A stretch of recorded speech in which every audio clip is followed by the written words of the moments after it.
Hello everyone, हमने अपनी previous class में अपना next chapter gaseous state start किया था, जिसमें हम उसके बेसिक इंट्रोडक्शन की बात कर चुके हैं और कुछ हमने गैस लॉ के बारे में भी पढ़ा था। Boyle's, Charles, Avogadro, combine law, Graham's diffusion law, ठीक है, इन सब के बारे में हमने पढ़ा था और काइनेटिक पोस्टुलेट्स कर दिए थे काइनेटिक थ्योरी ऑफ गैस के, ठीक है, postulates of kinetic theory of gas के। अब आते हैं अपने नेक्स्ट टॉपिक पे, that is Maxwell distribution of velocities.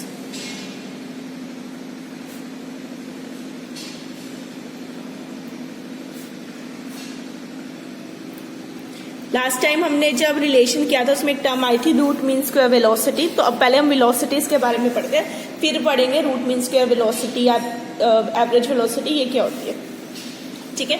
तो काइनेटिक मैक्सवेल डिस्ट्रीब्यूशन की बात करते हैं किस वेलोसिटीज की। तो हमने काइनेटिक थ्योरी ऑफ गैस में हमने ये बात की थी कि जो काइनेटिक थ्योरी का एक पोस्टुलेट था कि जो मॉलिक्यूल्स हैं गैस के वो डिफरेंट डायरेक्शन में मूव कर रहे हैं विद डिफरेंट वेलोसिटी, ठीक है। हमें पता है कि molecules move in different directions with different velocities, ठीक है। अब वो एक दूसरे से जब मूव कर रहे हैं तो कहीं ना कहीं एक दूसरे से कोलाइड भी करेंगे। जब वो एक दूसरे से कोलाइड कर रहे हैं तो हमने कहा था कि उनका जो कोलिजन है वो कैसा है, परफेक्टली इलास्टिक। इलास्टिक मीन्स उनमें कहीं भी कोई भी एनर्जी का लॉस नहीं है, जस्ट वो एक एनर्जी से दूसरे एनर्जी मॉलिक्यूल को ट्रांसफर हो रही है, ठीक है। तो इसी चीज को मैक्सवेल ने स्टडी किया। हमने कहा था वो बॉर्नविल ने दिया था, ठीक है। इसे मैक्सवेल ने 1886 में स्टडी किया, ठीक है। उन्होंने कहा कि जो फ्रैक्शन ऑफ मॉलिक्यूल है वो पर्टिकुलरली वेलोसिटी पे होते हैं, ठीक है, और उनकी वेलोसिटी क्या होती है, कांस्टेंट होती है, ठीक है। अगर हम एक पर्टिकुलर टेम्परेचर की बात करें तो कुछ फ्रैक्शन ऑफ मॉलिक्यूल होते हैं जिनकी पर्टिकुलर वेलोसिटीज होती है, ठीक है। मान लो 10 मॉलिक्यूल है, 10 में से 4-5 होंगे जिनकी एक जैसी वेलोसिटी हो जाएगी। इस स्टेट को हम बोलते हैं स्टेडी स्टेट। स्टेडी स्टेट, ठीक है। अब स्टेडी स्टेट निकालने के लिए कैसे निकालेंगे, कितने फ्रैक्शन ऑफ मॉलिक्यूल है जिनके वेलोसिटी सेम है। तो हम एक चेंज लेते हैं, लेट एक वेलोसिटी है c और दूसरी वेलोसिटी है c plus d c. Small change आ गया, ठीक है, मीन्स हम स्मॉल चेंज इन वेलोसिटी की बात करें, ठीक है। इसके लिए जब हम पढ़ें तो फ्रैक्शन ऑफ मॉलिक्यूल कैसे निकलेंगे, फ्रैक्शन ऑफ मॉलिक्यूल्स। तो उसके लिए मैक्सवेल ने एक फॉर्मूला दिया, that is dnc upon dn is equal to 4 pi m by 2 pi RT raise to power 3/2 e raise to power minus mc square upon 2 RT into c square dc। ये पूरा हमारे पास Maxwell का relation है जिसे आपको याद रखना है, इस dc, ठीक है। dc स्मॉल चेंज है, c हमारी वेलोसिटी है, m मास है, r गैस कांस्टेंट है, t टेम्परेचर है, ठीक है, और dnc मतलब जो हमारे पास नंबर ऑफ मॉलिक्यूल्स है जिनकी वेलोसिटी कहां से कहां तक है, c to c plus dc के बीच में, ठीक है, और n क्या हमारे टोटल नंबर, ठीक है। इसी इक्वेशन को हम कुछ इस फॉर्म में लिख सकते हैं, 1/n into dnc upon dc, ठीक है। मैंने इसे क्या किया, dc को मैं इधर लेकर आ गई, ये सॉरी यहाँ n है, dn नहीं n है, ठीक है। तो मैं dc को इधर ले आई तो ये बन गया 4 pi m by 2 pi RT। सारी सम बाकी टर्म सेम रखो,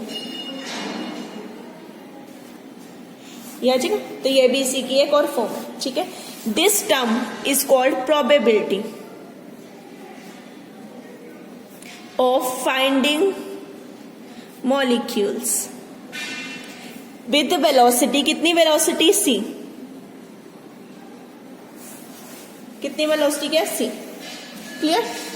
तो ये टर्म मेरी क्या है, p, p प्रोबेबिलिटी, p क्या है 1/n dnc अपॉन dc, इसके अलावा, ठीक है। अब ये एक पर्टिकुलर टेम्परेचर पे है, मीन्स टेम्परेचर यहाँ पे क्या है, फिक्स है, यानी कि कांस्टेंट। एक पर्टिकुलर टेम्परेचर पे हम इसकी क्या करेंगे, बात करेंगे। अगर मैं ग्राफ प्लॉट करूं बिटवीन डिफरेंट वेलोसिटीज, यानी c वेलोसिटी है और प्रोबेबिलिटी, ये प्रोबेबिलिटी जो मैंने यहां पे ली, ठीक है। तो जब मैंने इस कर्व को प्लॉट किया तो हमारे पास इस तरह की कुछ कर्व आई,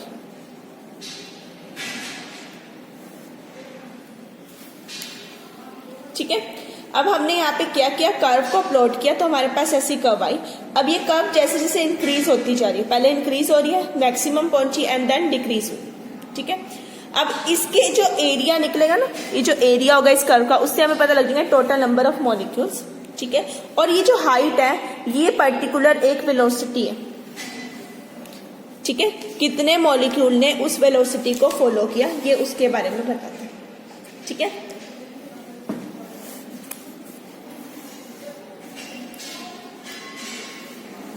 अब देखो यहाँ पे देखो फ्रैक्शन ऑफ मॉलिक्यूल्स है, प्रोबेबिलिटी है, और यहाँ क्या है सी की वैल्यू क्या है 0, ठीक है। यहाँ वेलोसिटी क्या है 0, तो फ्रैक्शन भी क्या है 0 और वेलोसिटी भी क्या है 0। जैसे जैसे ये इंक्रीज हो रहा है, यहाँ प्रोबेबिलिटी इंक्रीज हो रही है और इधर सी यानी वेलोसिटी इंक्रीज हो रही है। With the increase of velocity fraction of molecule जिन्होंने उस वेलोसिटी को फॉलो करना है वो भी क्या हो रहे हैं, इंक्रीज हो रहे हैं। देन एक मैक्सिमम वैल्यू तक पहुंचते हैं, उसके बाद वो क्या होते हैं, डिक्रीज होना शुरू हो जाते हैं, ठीक है। अब यहां से कुछ चीजें हम कंक्लूड कर सकते हैं। क्या क्या कंक्लूड कर सकते हैं, देखो fraction of molecule having low velocity और वेरी हाई वेलोसिटी, बहुत ये देखो कम वेलोसिटी वाले और ज्यादा वेलोसिटी वाले, ग्राफ कुछ इसी तरह जाएगा। ज्यादा वेलोसिटी वाले और कम वेलोसिटी वाले तो कम ही है। पहली चीज जो हमने यहां से कंक्लूड की, high velocity and low velocity. High velocity और लो वेलोसिटी वाले मॉलिक्यूल देखो प्रोबेबिलिटी इनकी तो कम है तो उनका फ्रैक्शन क्या है, लो, मींस लेस मॉलिक्यूल, ठीक है। अब मैंने यहाँ एक टर्म लिखी है दैट इज अल्फा। अल्फा क्या है, अल्फा जो है हमारे पास मोस्ट प्रोबेबल वेलोसिटी है, मोस्ट प्रोबेबल वेलोसिटी। देखो अल्फा मैंने कौन सी टाइम पे लिया, जहां पर फ्रैक्शन सबसे ज्यादा है, means maximum number of fraction of molecule इस वेलोसिटी को शो करेंगे, shown by maximum number of molecules, ठीक है। तो ये कौन से आ गया हमारे पास, मैक्सिमम नंबर ऑफ मॉलिक्यूल्स ने इस वेलोसिटी को क्या किया, शो किया, ठीक है। मैक्सिमम एक से रह गए। अब मान लो कोई रेस लग रही है, ठीक है, आप एक रेस में हो, रेस में किस स्पीड से भागना है, एक रेस के अंदर सपोज करो 50 लोग भाग रहे हैं, ठीक है। 50 में से 50 अलग अलग स्पीड से भागेंगे, ठीक है। अब 50 में बहुत तेज दौड़ने वाले तो बहुत कम होंगे, बहुत स्लो दौड़ने वाले भी बहुत कम होंगे, मैक्सिमम क्या होंगे, जो एवरेज स्पीड से दौड़ रहे होंगे, ठीक है। ये वही चीज है, बहुत हाई दौड़ वाले वेलोसिटी वाले मॉलिक्यूल्स और बहुत लो वेलोसिटी वाले मॉलिक्यूल कम है, और कुछ बहुत सारे ऐसे हैं जो एवरेज एक ही स्पीड से दौड़ रहे होंगे, ठीक है। तो वो कौन सी होगी, हमारी मोस्ट प्रोबेबल वेलोसिटी, यानी कि सारे मोस्ट प्रोबेबल वेलोसिटी से भाग रहे हैं, क्लियर। इसे हम CM से भी रिप्रेजेंट कर सकते हैं, पर वैसे अल्फा ही सिंबल है इसका, आप चाहो तो CM से भी रिप्रेजेंट कर सकते हैं, क्लियर। तो कम भी कम, थोड़े लो वेलोसिटी वाले भी कम है, हाई वेलोसिटी वाले भी कम है, मैक्सिमम कौन से है, मोस्ट प्रोबेबल वाले, क्लियर। अब इसी चीज को आप और भी एग्जाम्पल से ले सकते हो, हाइट के एग्जाम्पल से ले लो या मार्क्स के एग्जाम्पल से ले लो, ठीक है। अगर मैं मार्क्स का क्राइटेरिया लूँ, 3 क्राइटेरिया ले लेती हूँ मैं, ठीक है। एक मैंने ले लिया बिलो 50 बिलो 60, एक ले ली 60 to 80 की रेंज, और एक ले ली 80 से 100 वाली रेंज, ठीक है। 3 रेंज ले ली एग्जाम्पल के तौर पे। अब देखो अपनी क्लास में लगाओ, अगर आपकी क्लास में देखा जाए तो 50 स्टूडेंट्स हैं, 50 स्टूडेंट्स में से कितने होंगे 80 से अबव वाले, 20 या लगा लो 10 ही होंगे ज्यादा से ज्यादा, ठीक है। 80 से 100 वाले, ठीक है। और मान लो टोटल स्ट्रेंथ हमारी ले ली हमने 60 की, 60 या 70 की स्ट्रेंथ ले लो, तो 20 एक होंगे जिनके पास जो इसमें आएंगे 15 से 20, ठीक है। और ऐसे ही 15 के 20 के अराउंड होंगे इसमें, ठीक है। और जो बचे हुए सारे हैं इसमें, ठीक है, यानी जो हमारे पास रेस्ट बच गए,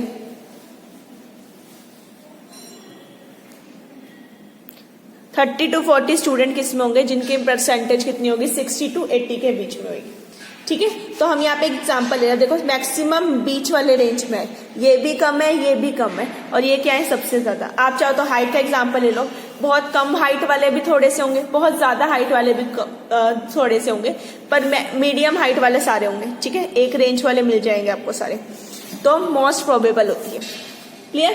अब इसी पे इफेक्ट बात करते हैं, इफेक्ट ऑफ टेम्परेचर की।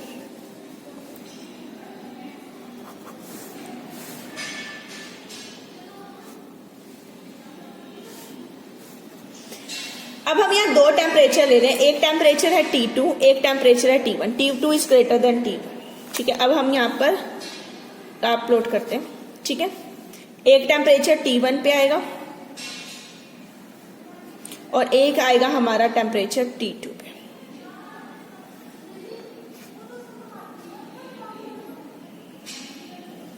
सी प्रोबेबिलिटी, सेम ग्राफ है। ये टेम्परेचर T1 पे है, ये टेम्परेचर T2 पे, ठीक है। हमने पहले बोला T2 is greater than T1, ठीक है। अब इस कर्व को जब हमने नोट किया तो हमारे पास कुछ चीजें नोट हुई। पहली चीज, कर्व फॉरवर्ड डायरेक्शन में शिफ्ट हो रही है, ठीक है। दूसरा, कर्व डाउनवर्ड हो रही है, ठीक है। पहली चीज, कर्व फॉरवर्ड डायरेक्शन में शिफ्ट हुई, शिफ्टेड टू फॉरवर्ड डायरेक्शन।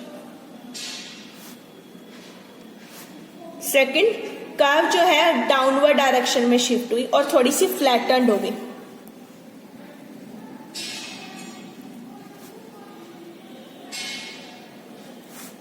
ठीक है। और दूसरी चीज जो हमने यहां पर देखो, हाई टेम्परेचर पे कर्व ज्यादा लो आई और लो टेम्परेचर पे कर्व हाई आई, ये चीज का भी हमने ध्यान रखना, ठीक है। Curve is low, high temperature पे जो कर्व आ रही है वो क्या आ रही है हमारी, लो आ रही है। आपने ये सारे पॉइंट्स का ध्यान रखना, ठीक है। अब यहां से देखो, मोस्ट प्रोबेबल स्पीड पहले इतनी आई थी 1 के कंपैरिजन में और ये 2 के कंपैरिजन में, बट फ्रैक्शन कम हो गया। ये फ्रैक्शन क्या हो गया, कम हो गया, ठीक है। ये फ्रैक्शन को मैं F1 और ये F1 है और ये F2 है, तो देखो फ्रैक्शन कम हो रहा है पर स्पीड जो है मोस्ट प्रोबेबल वो क्या हो रही है, इंक्रीज हो रही है, ठीक है। जैसे हमने रेस का एग्जांपल लिया, आप सेम एग्जांपल रेस का ही ले लो। पहले वाला तो ही सेम है कि सिंपल आप रेस में भाग रहे हो, वो चीज होगी कि लो वाले और हाई वाले कम कम हो गए और सारे एक ही स्पीड से भाग रहे थे, ठीक है। अब दूसरी ले लो केस, उसी रेस में भागते हुए अचानक बारिश आ जाए, बारिश आएगी तो क्या होगा, कुछ भागने वाले शेल्टर में छुप जाएंगे, ठीक है। या भागने वाले जो है ना तेज स्पीड से भागने लग जाएंगे, तेज स्पीड से भागे यानी कि वेलोसिटी इंक्रीज हुई, पर भागने वालों का नंबर तो डिक्रीज हो गया ना, तो नंबर क्या हो गया, डिक्रीज हो गया, यानी कि फ्रैक्शन क्या हो गया, डिक्रीज हो गया, बट वेलोसिटी क्या हो गई, इंक्रीज हो गई, ठीक है। दैट मीन्स हम यहां से कह सकते हैं with increase of temperature alpha increases, most probable velocity क्या हो जाएगी, इंक्रीज हो जाएगी। अल्फा, अल्फा यानी कि मोस्ट प्रोबेबल वेलोसिटी, ये क्या हो जाएगी, इंक्रीजेस, ठीक है। With the increase of temperature fraction of molecule वो क्या हो जाएंगे, डिक्रीजेस, क्लियर। तो भागने का स्पीड इंक्रीज हो गई पर फ्रैक्शन ऑफ मॉलिक्यूल क्या हो गई, यहां से डिक्रीज हो गई। तो ये था हमारा इफेक्ट ऑफ टेम्परेचर। तो ये था मैक्सवेल डिस्ट्रीब्यूशन जिसमें हमने वेलोसिटीज की बात की। अब इसी चीज को इन टर्म्स ऑफ एनर्जी लेते हैं। Next is Maxwell distribution of Maxwell energy distribution curve. अब हम इसकी बात करते हैं, ठीक है। अब हमें पता है energy E is equal to half mc² होते हैं, ठीक है। E is equal to half mc², हमें ये फॉर्मूला पता है, क्लियर। तो मैं ऐसे लिख सकती हूँ mc² is equal to 2E, ठीक है। पिछली जो मैंने इक्वेशन लिया मैं इसको इक्वेशन नंबर 1 मार्क कर रही हूँ, ठीक है। मैं से 1 और ये मेरी 2 हो गई। मेरे पास क्या गया, mc² इज इक्वल टू 2। एक मेरे को डीसी भी तो चाहिए ना, कि मुझे इस इक्वेशन में पुट करना है, डीसी टर्म भी आती है, तो मैं इस इक्वेशन को क्या कर लेती हूँ, डिफरेंशिएट कर लेती हूँ। डिफरेंशिएट दिस इक्वेशन, तो डिफरेंशिएट करोगे तो with respect to C 2mc, साथ में क्या गया डीसी, और इधर कितना आया 2de। डिफरेंशिएट करने के बाद मेरे पास ये टर्म आ गई, ठीक है। तो 2 कैंसिल हो गया, means mc dc is equal to क्या आ गया, de, क्लियर। इतनी टर्म आ गई मेरे पास। अब हम क्या करते हैं, इसका स्क्वायर रूट लेते हैं, take square root. Square root लोगे तो mc की पावर हाफ, ठीक है। एक सेकेंड, मैं इसको इक्वेशन नंबर मार्क कर दूं। Equation 3, equation 4, take square root of equation number 3। हम थर्ड इक्वेशन का स्क्वायर रूट लेंगे, तो एम सी स्क्वायर की power half is equal to 2e की पावर हाफ, ये हो जाएगा स्क्वायर रूट में। तो आ गया m की power half into C is equal to 2e raise to power half. मेरे पास ये वैल्यू भी आ गई, ठीक है। इसे मैं मार्क कर लेती हूँ इक्वेशन नंबर 6, ठीक है। तो अब मुझे ये फिफ्थ 4 हुई है ना मेरी, 5 आ गई। तो इक्वेशन नंबर 4 और इक्वेशन नंबर 5 को मुझे इक्वेशन नंबर इकट्ठा यूज करना है, ठीक है। तो मेरे पास एक इक्वेशन 5 है, इक्वेशन नंबर 4 जो नीचे आई है, ठीक है। मल्टीप्लाई कर दो, मल्टीप्लाई इक्वेशन 5, 4 एंड 5, 4 5 को मल्टीप्लाई करो तो एम सी डी सी है 4 इक्वेशन में, और इसमें एम की power half C is equal to D E, और साथ में 2e की पावर हाफ। मेरे पास ये टर्म है, तो ये कितना हो जाएगा, m की पावर टोटल होगी 3/2 c square d c is equal to 2e की पावर हाफ डी। डन। यहां से इसकी वैल्यू निकालते हैं सी स्क्वायर डी सी की, तो ये बाकी टर्म हम इसके नीचे लेके चले जाएंगे। आ गया मेरे पास इतनी टर्म, ये 2e की पावर हाफ है। डन। ये आ गई मेरी सी स्क्वायर की वैल्यू। क्लियर। इसे मार्क कर देते हैं हम इक्वेशन नंबर 6। मेरे पास 6 आ गई, ठीक है। अब मैं इस इक्वेशन को यूज करूंगी अपनी प्रीवियस इक्वेशन में। तो मैं पीछे लिख रही हूं मैक्सवेल डिस्ट्रीब्यूशन की equation, Maxwell's equation of velocity distribution, जो मैंने पीछे लिया ना वही इक्वेशन में यहाँ पे लिख रही हूँ। पीछे हमने क्या ली थी, dn/n is equal to 4πm/2 pi RT raise to power 3/2 e minus M C square upon 2 RT C square, साथ में आया DC, ठीक है। देखो यहाँ सी स्क्वायर DC है, तो सी स्क्वायर DC को मैं यहाँ पर ये टर्म पुट कर सकती हूँ, ठीक है। तो यूज इक्वेशन 6 हेयर, मैंने स्पेस छोड़ा क्योंकि एक और इक्वेशन यहाँ यूज करनी है मुझे अभी। dn/n is equal to 4π m upon 2 pi RT raise to power 3/2, ठीक है। अब देखो mc square by 2, what is mc square by 2, that is e ना। तो mc स्क्वायर को मैं e पुट कर सकती हूँ, तो 6 के साथ साथ एक 2e वाली इक्वेशन भी पुट कर लेते हैं यहाँ पे, थर्ड वाली इक्वेशन। तो 2 कैंसिल हो जाएगा, तो ये आ जाएगा e raise to power minus e by RT। अब सी स्क्वायर वाले की वैल्यू लिख दो, 2e की पावर हाफ m की पावर 3/2 DE। ये आ गया मेरे पास। अब जो जैसे सोल्व होता है उसे सोल्व कर लो।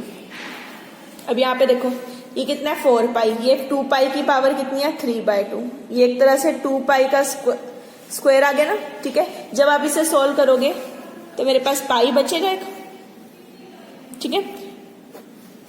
पाई के साथ साथ मेरे पास क्या आएगा नीचे पाई RT, तो ऐसे रखो नीचे 3/2, ऊपर एक पाई बचा। अब ये 2 आया, ठीक है। ये एक तरह से क्या है 2 का स्क्वायर है, ये 2 की पावर 3/2 है, यहाँ से 2 की पावर हाफ है, ठीक है।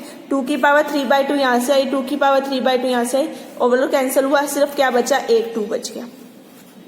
2 का स्क्वायर था ना, एक 2 मैंने यहाँ यूज किया, एक ये दोनों मिला के कितने हो गए 2 की पावर 3/2 कैंसिल, एक 2 बच गया, ठीक है। तो 2 बचा, पाई बचा। डन। ये m की पावर है 3/2, ये m की पावर है 3/2 कैंसिल, e की पावर माइनस क्या बची e बाय RT, कहीं कैंसिल नहीं हुई, ठीक है। अब आते हैं इधर, 2 जा चुका है, क्या बचा e की पावर कितनी है हाफ, साथ में क्या है d। क्लियर। अब ये de को मैं इधर ले आऊं तो ये जगह 1/n dn/de, जैसे उधर किया था, that is 2π/π RT raise to power 3/2 e raise to power minus e RT, साथ में e की पावर हाफ। उसे प्रोबेबिलिटी p पुट किया था, इसे p' पुट करोगे, ये आ गया मेरा इसका रिलेशन, ठीक है। ये प्रोबेबिलिटी किसकी है, वो वेलोसिटी पे थी, ये किस पे है, having energy. This is probability of molecule having energy E, जिनकी एनर्जी क्या हो गई E हो गई, ठीक है। और अगर मुझे मोस्ट प्रोबेबल काइनेटिक एनर्जी निकालनी है,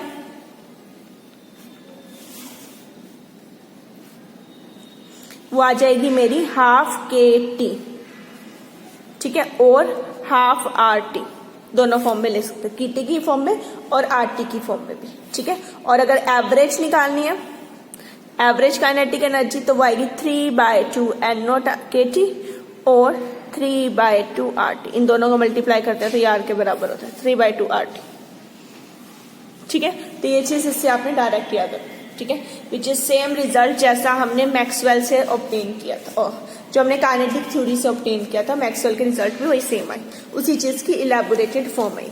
क्लियर? तो इसे हमने इन टर्म्स ऑफ एनर्जी ले लिया। क्लियर? तो ये था मैक्सवेल के डिस्ट्रीब्यूशन वेलोसिटी का एंड एनर्जी का। अब बात करते हैं डिफरेंट टाइप ऑफ वेलोसिटीज की।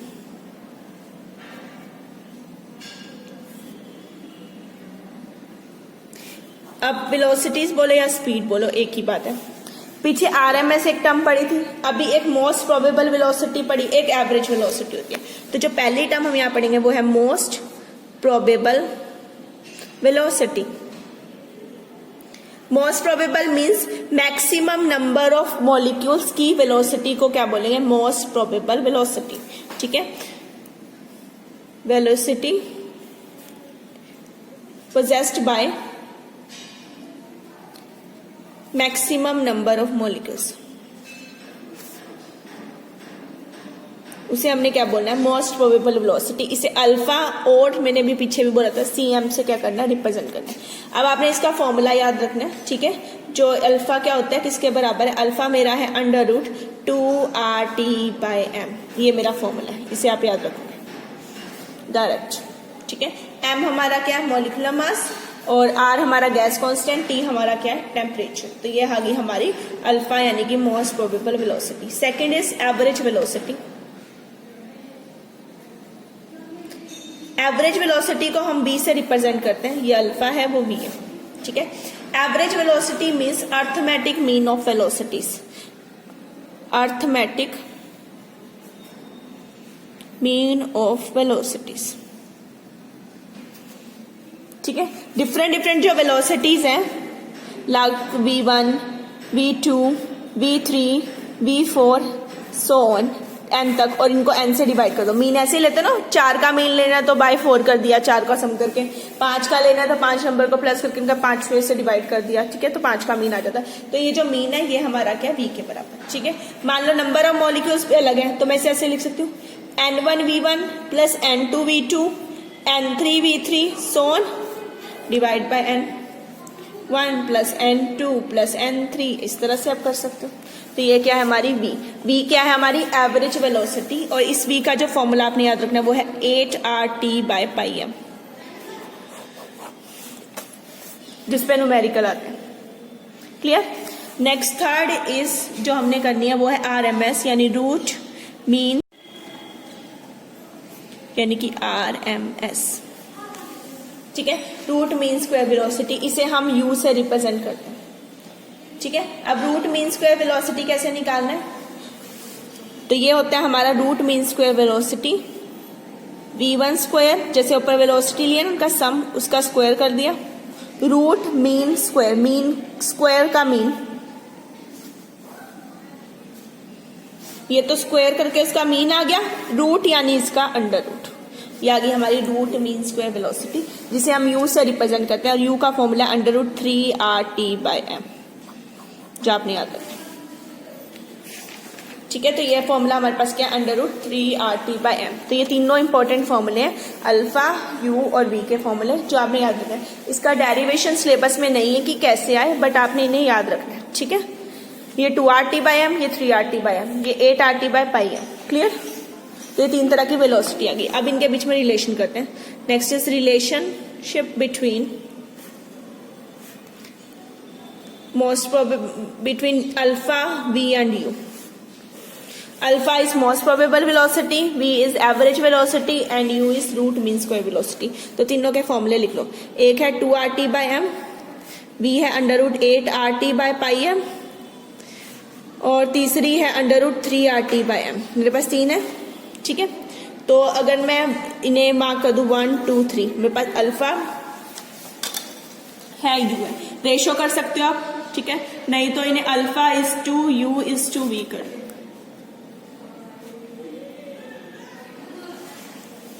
अल्फा इज 2RT/m, 8RT/m और 3RT/m।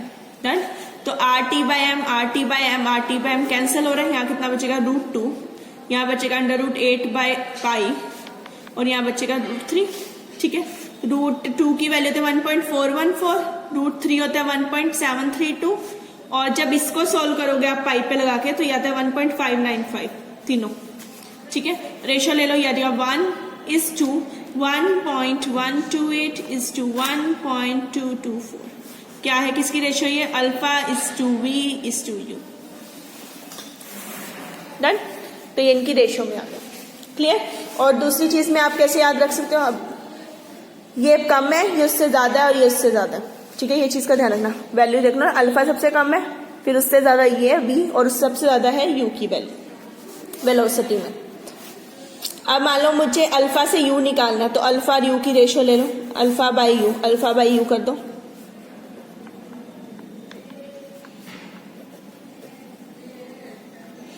एम कटा, आर टी कटा, तो क्या बचा √2/√3। जब 1.414 और 1.732 आ गया, इसे सॉल्व करोगे ना तो अल्फा मेरे पास आएगा, ये जो सॉल्व करने पे आता है तो ये था 0.816।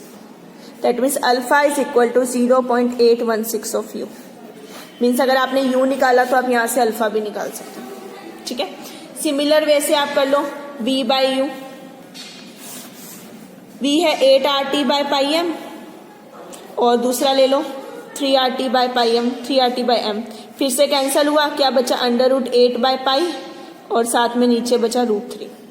8/π यानी 1.595, जैसे मैंने अभी लिया, √3 1.732। जब आप इसे सोल्व करोगे तो आपके पास v है, या तो 0.921, तो v आ गया मेरा 0.921 ऑफ यू। डन। तो मेरे पास ये इसका रिलेशन आ गया। क्लियर। और अगर मैं ग्राफ प्लॉट करूं वैसे ही जैसा मैं अभी कर रही थी with C and probability, C velocities है, तो मेरे पास जो कर्व आएगी वो तो ऐसे ही आएगी। ये मेरी क्या है अल्फा, अल्फा से जो नेक्स्ट थोड़ी दूरी पे आती है ये होती है मेरी v और ये मेरी है u। ठीक है, अल्फा वी यू। देखो अभी हमने बात की थी ना, यहाँ पे देखो अल्फा की वैल्यू 1, बी की वैल्यू 1.128, इससे ज्यादा, और यू की वैल्यू उससे भी ज्यादा। ठीक है, तो ये इनकी रेशो आ गई।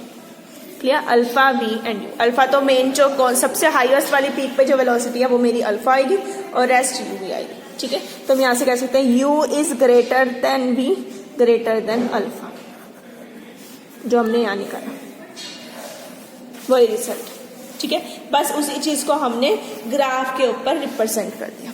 डन। तो ये आ गई मेरे पास वेलोसिटीज। डन। अब इसी में नेक्स्ट हम बात करते हैं कोलिजन्स की, collision diameter, collision number and collision frequency. Next topic is collision diameter. ठीक है, अब कोलिजन डायामीटर क्या होता है? हमने कोलिजन की बात करनी है। कोलिजन क्या है? जब दो मॉलिक्यूल एक दूसरे से स्ट्राइक करेंगे, दैट इज कोलिजन। दो मॉलिक्यूल स्ट्राइक करें, ये एक मॉलिक्यूल है, ये दूसरा मॉलिक्यूल है। जब वो स्ट्राइक किए तो इतने ही क्लोज आ सकते हैं, ऐसा तो नहीं एक दूसरे के अंदर ही चले जाएंगे, नहीं ना, इतने तो क्लोज आएंगे। ये इस बॉडी का सेंटर, ये इस बॉडी का सेंटर। ठीक है, इस बॉडी के सेंटर से न्यूक्लियाई से इस बॉडी के न्यूक्लियाई तक का जो डिफरेंस होगा वो मेरा होगा कोलिजन डायामीटर। ठीक है, the closest distance of approach between the two centres of molecules when they collide.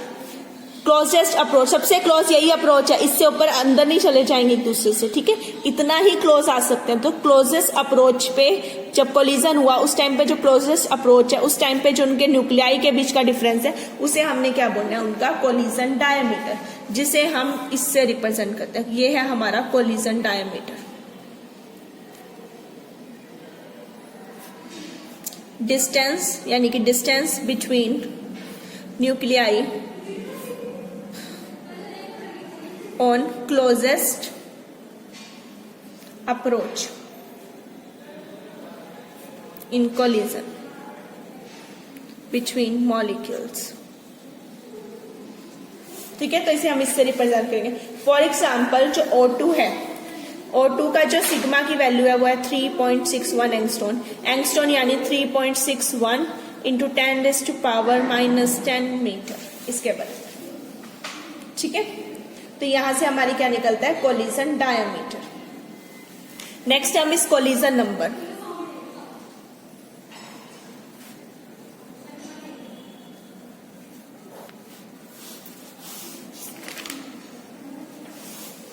अब बात करते हैं कोलिजन नंबर की। कोलिजन नंबर क्या होता है, number of molecules, number of collision with a single molecule make with another molecule in 1 second. एक molecule दूसरे के कितने मॉलिक्यूल के साथ 1 सेकेंड में कोलिजन कर रहा है, that is called collision number. ठीक है, मीन्स इसे हम कैसे लें, number of collisions which a single molecule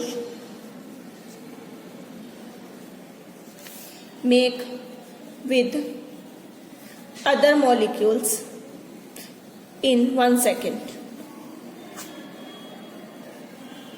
इसे हमने क्या बोलना है, उनका कोलिजन नंबर। ठीक है, ये टर्म क्या आ गई हमारी, कोलिजन नंबर। डन। एक टर्म आती है कोलिजन फ्रीक्वेंसी।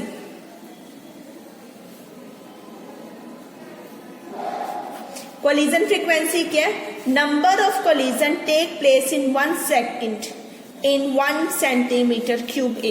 ठीक है, number of collisions take place in 1 second in 1 centimetre cube. ठीक है, एक 1 सेंटीमीटर क्यूब वॉल्यूम में कितने कोलिजन हुए एक सेकेंड में, वो कोलिजन फ्रीक्वेंसी। एक मॉलिक्यूल ने कितने मॉलिक्यूल के साथ कोलिजन किया एक सेकंड में, वो उनका है कोलिजन नंबर। ये है कोलिजन नंबर, तो ये है मेरा कोलिजन नंबर और ये मेरी क्या है, कोलिजन फ्रीक्वेंसी। कोलिजन नंबर को हम NC से रिप्रेजेंट करते हैं, which is equal to √2 pi V sigma square n। ठीक है, ये टर्म है। तो ये जो V है यहाँ पे, ये है एवरेज वेलोसिटी जो पीछे पड़ी है। सिग्मा हमारा क्या है, कोलिजन डायामीटर।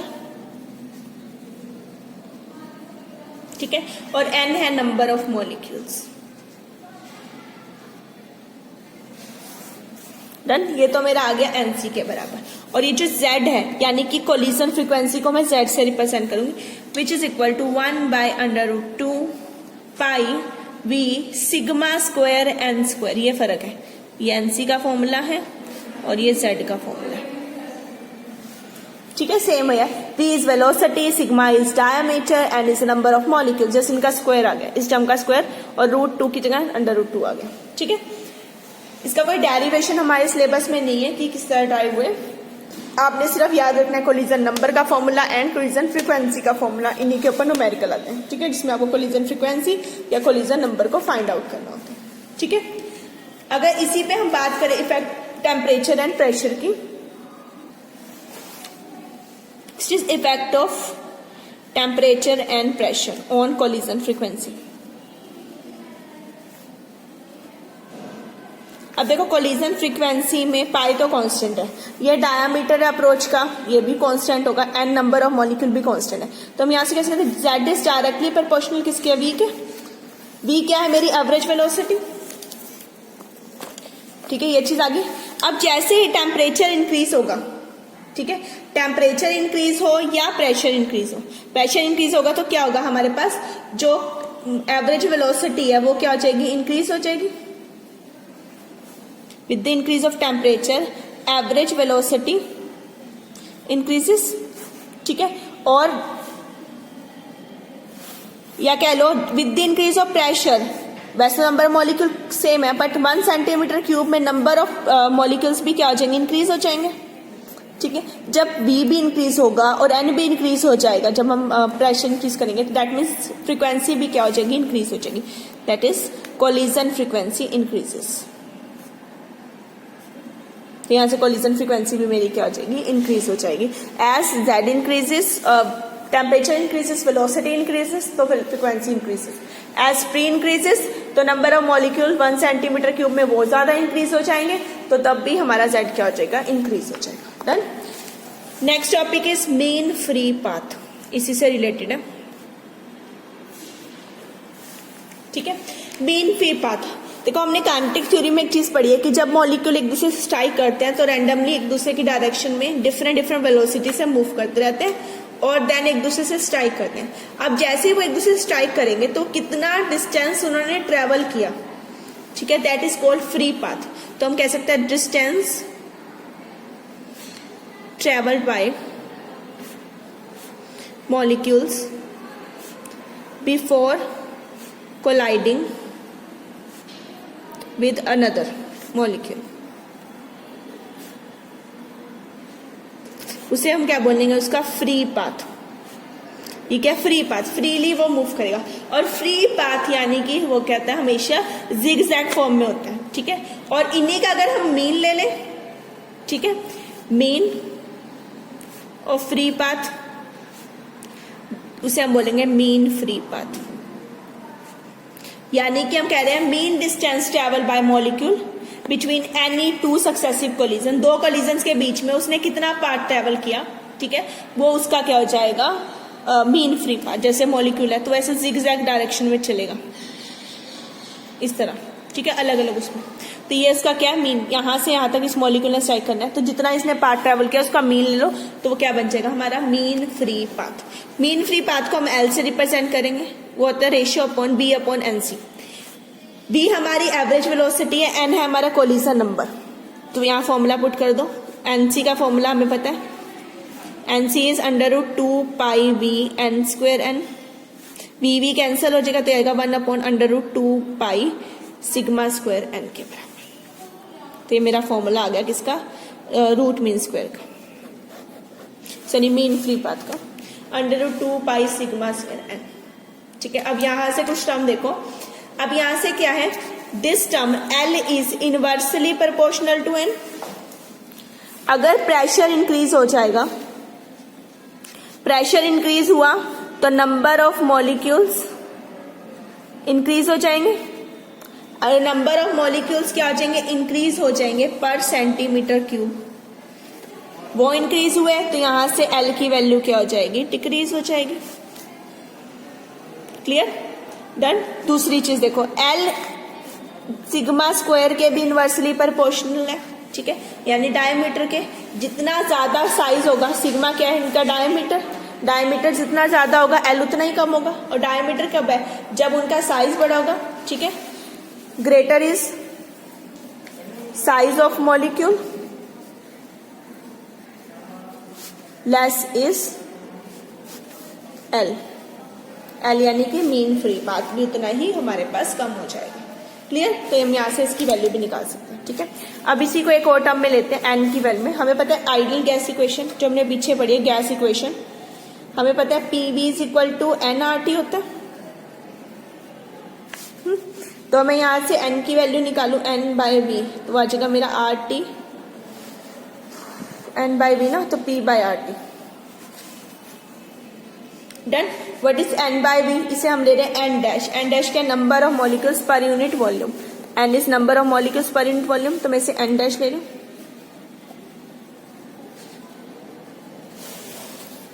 ठीक है। और इसी चीज को मैं अगर एवोगैड्रो नंबर से मल्टीप्लाई कर दूं तो यह जगह P/RT। इसे मार्क कर लो, जो भी equation 1, put this in equation 1। तो मेरे पास L किसके बराबर आ जाएगा, 1/√2 पाई सिग्मा स्क्वायर, तो सेम है। N की जगह क्या आ गया, P/N0RT, ठीक है। यानी हम यहां से कह सकते हैं L is inversely proportional to P, ठीक है, और L is directly proportional to T। यहां से भी रिलेशन रिजल्ट आ रहे, ठीक है।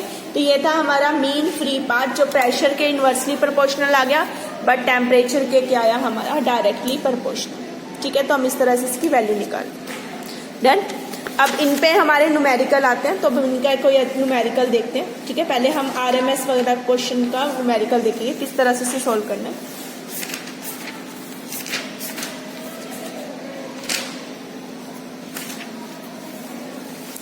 जैसे हमारे पास ये क्वेश्चन है, फर्स्ट क्वेश्चन देखें, calculate the RMS and average velocity of carbon dioxide. Numerical first हमारा क्वेश्चन है, RMS निकालनी है और एवरेज वेलोसिटी निकालनी है किसकी, CO2 मॉलिक्यूल की। टेम्परेचर आपको गिवन है 1000 डिग्री सेल्सियस, R की वैल्यू भी गिवन है 8.314 इंटू 10⁻⁷ अर्ग्स, इसके बराबर। तो अब आपने RMS का फॉर्मूला लगा दो, रूट मीन स्क्वायर वेलोसिटी यानी कि alpha which is equal to √3RT/m, और V का फॉर्मूला क्या, √8RT/πm। यही फॉर्मूला आता है मेरे पास, तो मैंने दोनों के यहाँ पे फॉर्मूले लिख लिए, 8RT/πm भी और जो 3RT/πm भी, ठीक है। टेम्परेचर आपको गिवन है, M निकालते हैं इसके लिए। Molecular mass of CO2 12 carbon का और 16 ऑक्सीजन का,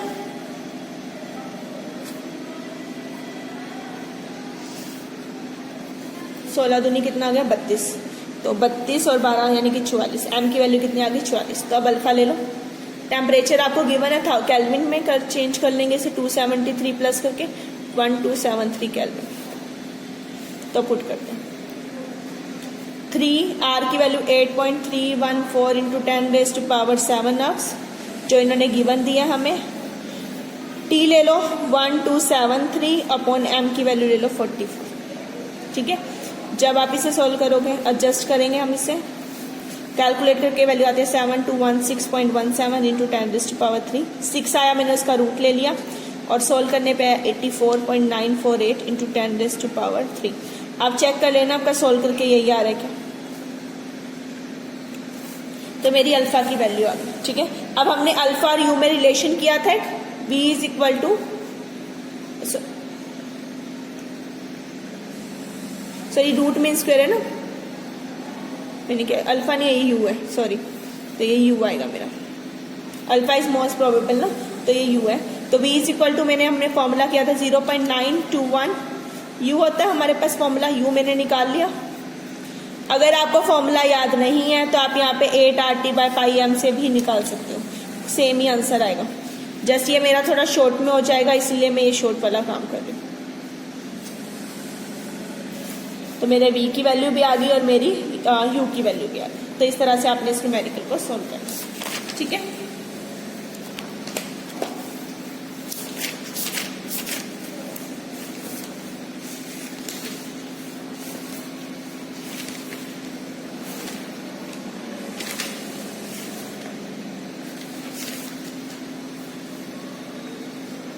अब हम इसी पे एक और न्यूमेरिकल देख लेते हैं जिसमें हमें फॉर्मूला थोड़ा सा अलग कर लेना है।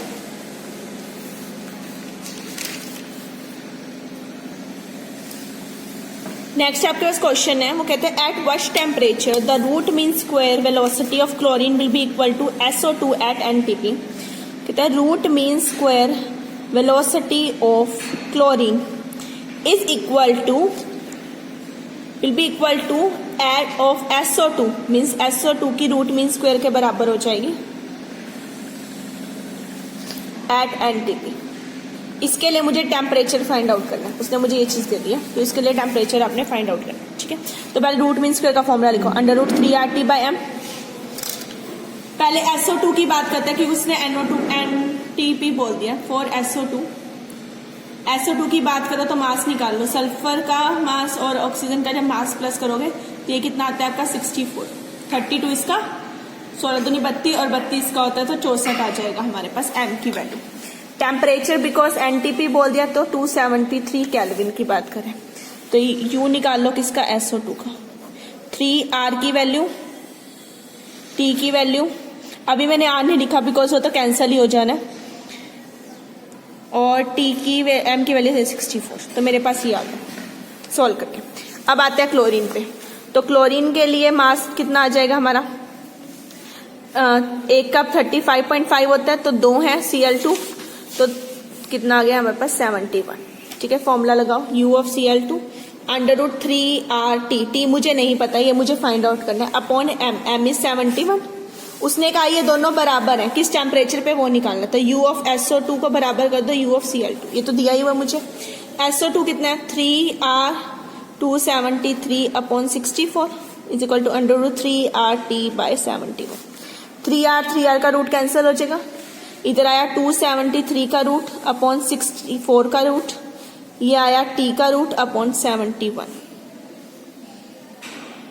ठीक है, ये चीज आई। स्क्वायर रूट के स्क्वायरिंग कर दे, बोथ साइड कैंसिल हो जाएगा, तो आ जाएगा मेरे पास 273 upon 64 is equal to t upon 71। तो t किसके बराबर आ जाएगा, 273 इंटू 71 अपॉन 64। डन। अब जब हम इसे यहाँ से सोल्व कर लेंगे तो यहाँ से इसे सोल्व करने के बाद मेरा आंसर आता है 302.9 केल्विन। और अगर आपको ये डिग्री सेल्सियस में देना है तो आप इसमें से 273 माइनस कर देंगे तो आपका आंसर आ जाएगा 29.9 डिग्री सेल्सियस।